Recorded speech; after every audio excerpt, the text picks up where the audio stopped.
এক রাতে বৈদ্যুতিক শর্ট সার্কিট হয়ে আগুন লাগে, সবকিছু পুড়ে ছাই হয়ে যায়। আমার স্ত্রী, আমার সন্তান সব হারিয়ে ফেলি আমি। মাদ্রাসাও যাই, আমি একেবারে নিঃস্ব হয়ে যাই। এক শহর যেখানে সবাই ব্যস্ত নিজ নিজ কাজে, কেউ কারোর দিকে তাকানোরও সময় পায় না।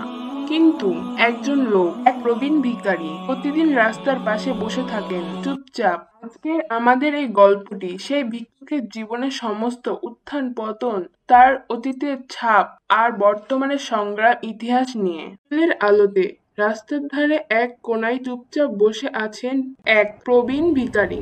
চারপাশে গাড়ি চলছে, মানুষ হাঁটছে, কিন্তু কেউ তাকে দেখছে না। আসিম স্কুল ব্যাগ কাঁধে ঝুলিয়ে এক হাতে খাবারের প্যাকেট নিয়ে আসছিল। ওই দাদু, আপনি আবার এখানে বসে আছেন? এই নিন, আম্মু আজকে আলাদা করে রান্না করেছে। ভাত, মুরগির ঝোল আর একটু মিষ্টি। আমি বলেছিলাম না আমি আপনাকে দেব? আল্লাহ তোমারে হেফাজত করুক বাবা। তুমি ছাড়া কেউ তো কখনো আমার খোঁজই নেয় না।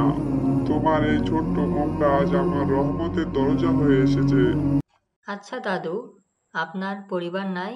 কেউ নেই আপনাকে দেখার? ছিল রে বাবা, ছিল। আমি এক সময় শুধুই ভিখারি ছিলাম না, মানুষ ছিলাম। সম্মান ছিল, ঘর ছিল, মানুষজন ছিল। আসলে কি হয়েছিল দাদু? সময় বদলায় বাবা। একটা সময় ছিল, আমি যখন সকালবেলা মাদ্রাসার দরজার সামনে শিশুদের ডাকতাম, এসো কোরআন শিখো, এসো আলোর পথে চলো। আমি মাওলানা মতিন শহরের এক মাদ্রাসা শিক্ষক ছিলাম। ছাত্রদের মাথায় হাত বুলিয়ে দোয়া করতাম, মানুষজন আমাকে সম্মান করত, ইজ্জত দিত। আপনার মতো একজন মানুষ এখানে এভাবে? এক রাতে আগুন লাগলো, সব পুড়ে ছাই হয়ে গেল। স্ত্রী, মেয়ে কেউ বাঁচলো না, আমি শুধু বেঁচে রইলাম। কিন্তু ভেতরের পুরাটাই মরে গেলাম। সবার চোখে আমি তখন অসহায় আর একজন শুধুই ভিখারি। দাদু, আমি জানতাম আপনি আলাদা। আপনার চোখের দিকে তাকালেই মনে হয় আপনি সাধারণ কেউ নন। তুমি একাই বুঝছো শুধু বাবা। তোমার মতো ছোট্ট একটা মন, তাতে আজ আমার হাজার বছরের সান্ত্বনা। সন্ধ্যায় হাসিম বাসায় ফিরে আসে, মুখে চিন্তার ছাপ। খাওয়া দাওয়া না করেই সরাসরি বাবার কাছে চলে যায়। আব্বু, একটা কথা কি জিজ্ঞেস করব? হ্যাঁ বলো হাসিম। ওই যে রাস্তায় এক বুড়ো দাদু বসে থাকেন, যাকে সবাই ভিখারি ভাবে, আপনি কি তাকে চিনেন? ওই ভিখারি? হ্যাঁ, দেখি মাঝে মধ্যে, কিন্তু চিনা বলা যায় না। সবাই যেমন ভাবে আমিও তেমনই ভেবেছি। উনি হয়তো কোনো গরিব লোক, সাহায্যের জন্য বসে থাকে। না আব্বু, উনি ভিখারি না, উনি মাওলানা মতিন, একজন আলেম ছিলেন। তিনি কুরআন শেখাতেন। তার মাদ্রাসা ছিল, পরিবার ছিল, সব পুড়ে গিয়ে হারিয়ে গেছে। তিনি একা হয়ে গেছেন আব্বু, আর এখন সবাই তাকে শুধু অবহেলাই করে। বাবা থেমে যান, মুখে চিন্তার ছাপ। কিছুক্ষণ নীরবতায় থেমে বাবা বলতে শুরু করেন। তুই এটা কিভাবে জানলি? তিনি নিজেই আমাকে বলেছেন আব্বু। তার চোখে আমি সেই কষ্ট দেখেছি যা আপনি দেখেননি। হাসিম হাতে খাবারের প্যাকেট নিয়ে রাস্তার পাশে সেই চেনা জায়গায় ছুটে আসে। ভিখারি তখন বসে আছেন দূরের দৃষ্টি নিয়ে। আসসালামু আলাইকুম দাদু, আজকেও আমি আপনার জন্য খাবার এনেছি। আম্মু নিজের হাতে রান্না করেছেন। ওয়ালাইকুম আসসালাম বাবা, তুমি রোজ এভাবে আসো? আমি সত্যি তোমার কাছে আস্তে আস্তে রেডি হয়ে যাচ্ছি। দাদু, আপনি যদি কিছু মনে না করেন, আপনি আমাকে আপনার গল্পটা বলুন না। আপনি বলেছিলেন আপনি আগে একজন শিক্ষক ছিলেন। আমি সব জানতে চাই দাদু। ভিখারি কিছুক্ষণ চুপ করে থাকেন, দূরের দিকে তাকিয়ে আছেন, যেন অতীতে হারিয়ে গেছেন। তুমি শুনতে চাও? ঠিক আছে, তাহলে শুনো। আমার নাম ছিল মৌলানা আব্দুল মতিন। ছোট্ট একটা মাদ্রাসা ছিল আমার, সেখানে আমি বাচ্চাদের কোরআন শিক্ষা দিতাম। অনেকেই আমাকে ভালোবাসতো, সম্মান করত। আমার স্ত্রী, 2 সন্তান, আমার জীবন ছিল শান্তির। এক রাতে বৈদ্যুতিক শর্ট সার্কিট হয়ে আগুন লাগে, সবকিছু পুড়ে ছাই হয়ে যায়। আমার স্ত্রী, আমার সন্তান সব হারিয়ে ফেলি আমি। মাদ্রাসাও যাই, আমি একেবারে নিঃস্ব হয়ে যাই। চেষ্টা করেছি নতুন করে দাঁড়াতে, কিন্তু কেউ পাশে ছিল না। ধীরে ধীরে সবাই আমাকে ভুলে গেল। এক সময় ভিক্ষা করা ছাড়া আর কোনো উপায় থাকলো না। আল্লাহ, আপনি এত কষ্ট পেয়েছেন, কেউ আপনাকে সাহায্য করেনি? করেনি বাবা, তবে তুমি করছো। তোর এই ছোট্ট মনটাই আল্লাহর এক রহমত আমার জন্য। সন্ধ্যা হয়ে গেছে। বাড়ির ভেতর বাবা সোফায় বসে আছেন, মা রান্নাঘরে কাজ করছেন। হাসিম দৌড়ে এসে বাবার কাছে যায়, চোখে পানি। আব্বু, আব্বু, আপনি জানেন না, সেই দাদু মাওলানা আব্দুল মতিন, তিনি একসময় একজন আলেম ছিলেন। তিনি কোরআন শিখাতেন, তার মাদ্রাসা ছিল, তার পরিবার ছিল। আর এখন সবাই তাকে শুধু ভিখারি ভাবে, কিন্তু আসলে তিনি অনেক বড় মনের মানুষ ছিলেন। তার সব কিছুই এক রাতেই চলে গেছে আব্বু। কিছুক্ষণ চুপ করে থাকেন, যেন তার মনের মধ্যে দ্বিধা ও চিন্তা চলে। তুই ঠিকই বলেছিস হাসিম, এটা কি সম্ভব? তারপরও কেন তার এমন অবস্থা হলো? আব্বু, তিনি নিজের জীবন নিয়ে আজও লড়ছেন, আর আমরা তাকে অবহেলা করি। আপনি দেখেন না, তার চোখে কষ্ট আর একাকিত্ব। তিনিও তো আমাদের মতো মানুষ। তিনি আমাদের কাছ থেকে সাহায্য চান না, তিনি শুধু সম্মান চান।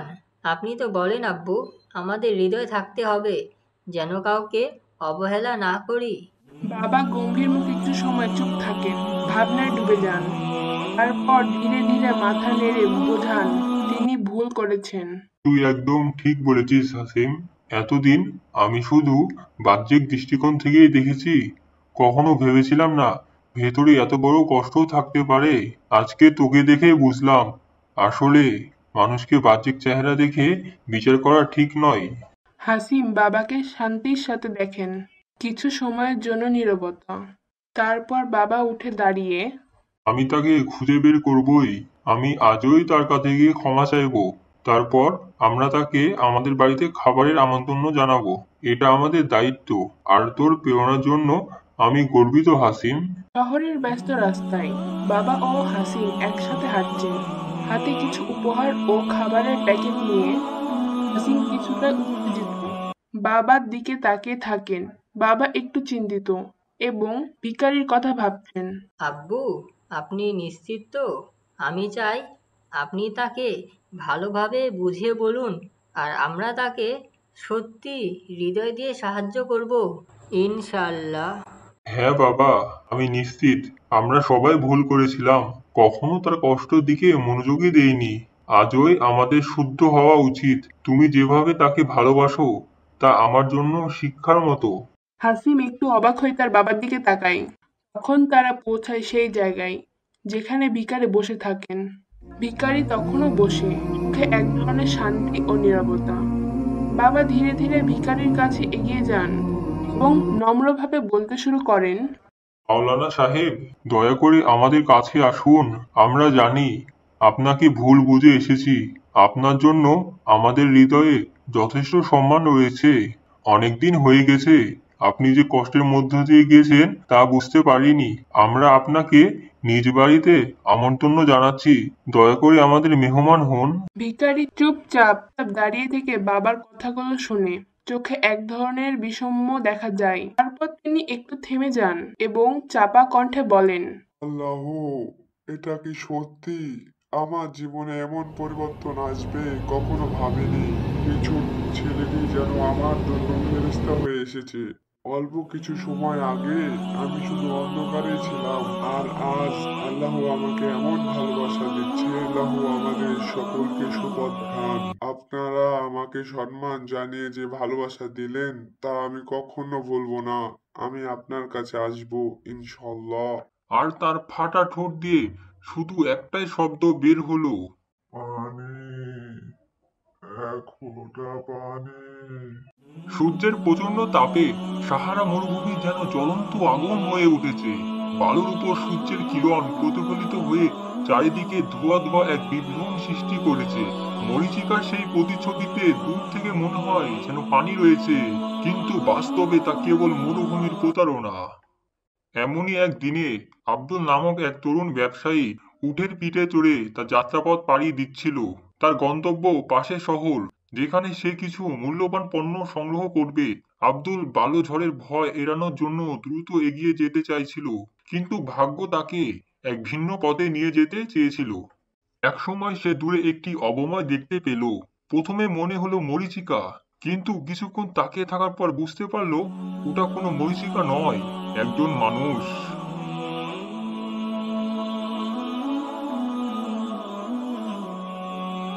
কাছে গিয়ে দেখলো এক বৃদ্ধ বালুর উপর নিস্তেজ হয়ে পড়ে আছেন। তার গায়ের পোশাক ধুলোয় ভরে গেছে, শরীর এতটাই শুকনো যেন মনে হচ্ছে দীর্ঘদিন ধরে পানি পান করেননি। তার ফাটা ঠোঁট, ক্লান্ত দৃষ্টি, কঙ্কালসার হাত যেন বলে দিচ্ছে তিনি জীবন মৃত্যুর সন্ধিক্ষণে আছেন। আব্দুল দ্রুত উট থেকে নেমে বৃদ্ধর পাশে গিয়ে বসল। চাচা, আপনি কি ঠিক আছেন? আব্দুল উদ্বিগ্ন কণ্ঠে জিজ্ঞেস করলো।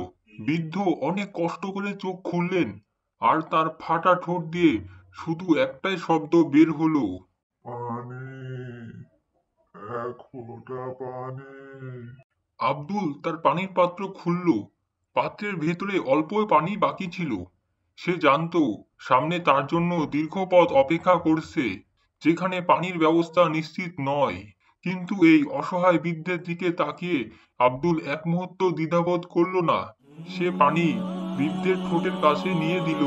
বৃদ্ধ ধীরে ধীরে তা পান করলেন। চোখের কোণে জল নিয়ে তিনি আব্দুলের দিকে চাইলেন, যেন কৃতজ্ঞতার ভাষায় কিছু বলার চেষ্টা করছেন। কিন্তু বৃদ্ধ এতটাই দুর্বল ছিলেন যে তার আর কথা বলার শক্তিও ছিল না। আব্দুল বুঝতে পারল শুধুমাত্র পানি দিলেই চলবে না, তাকে এই মরুভূমি থেকে বের করে নিয়ে যেতেই হবে। চাচা, আপনাকে এখান থেকে বের করে নিয়ে যেতে হবে। আপনি একা এভাবে টিকে থাকতে পারবেন না। বৃদ্ধ তখন এতটাই দুর্বল ছিলেন যে একা হাঁটতেও পারছিলেন না। আব্দুল তাকে উঠে বসিয়ে কাছের এক গ্রামে নিয়ে গেল।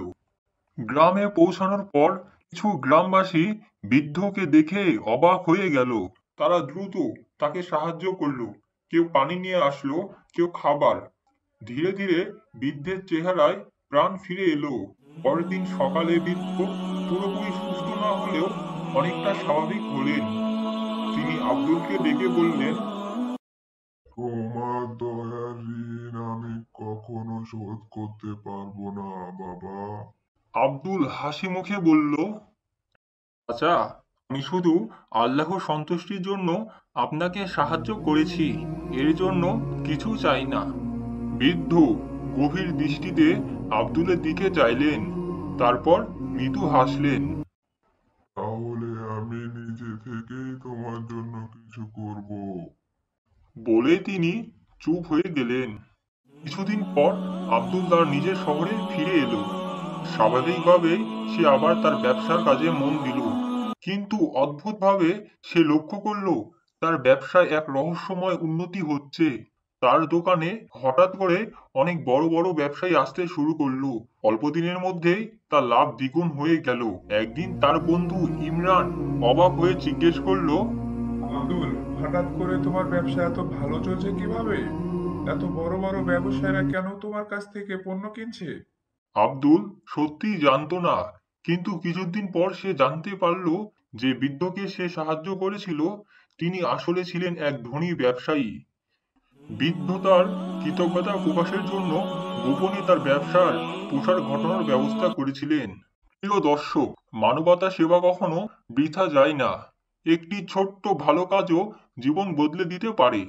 আল্লাহর জন্য করা প্রতিটি ভালো কাজের প্রতিদান অবশ্যই একদিন পাওয়া যায়। এই ছিল আমাদের আজকের গল্পটি। গল্পটি ভালো লাগলে লাইক, কমেন্ট ও শেয়ার করার অনুরোধ রইল। এরকম নিত্য নতুন ইসলামিক গল্প পেতে আমাদের কল্পনার ডানা চ্যানেলটি সাবস্ক্রাইব করুন। ধন্যবাদ।